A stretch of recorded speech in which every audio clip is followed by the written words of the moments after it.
Welcome back.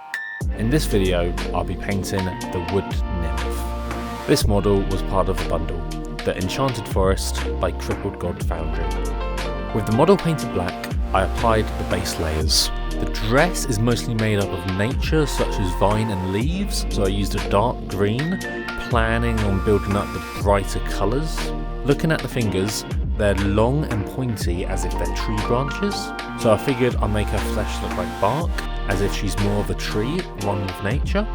At first I thought she was holding an orb, but then I realised it's a skull, so I painted it white.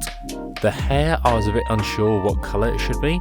I didn't want anything too dark since the skin and the dress are quite dark colours, so I decided to have the hair be bright white and paint it the same as the skull. The base is quite rocky, so I painted it with Mechanus Standard Grey. When the base is done, I applied a shade of Aphelion Camo shade over the nature parts to sink into the indents. The hair, I applied another layer of Corax White to start building it up.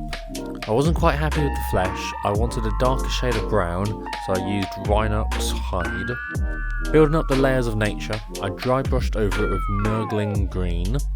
To make the skull look more like bone, I started using Screaming Skull. I added a bit more to the base, giving the dirt a base coat of Talon Sand.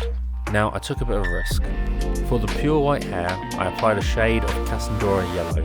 I wasn't sure at first, but by the time it had dried, I was glad I took the risk. The skin, I started highlighting areas with Dryad bark. Now, I arrived at the fun part. I started painting in the flowers.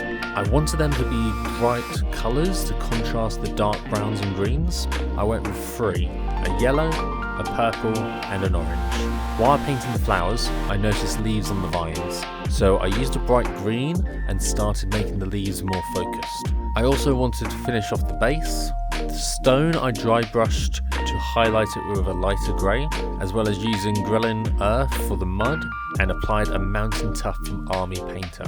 And this is the end result. This barren land burned by men.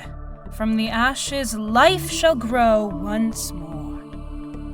I'm very happy with how this model turned out.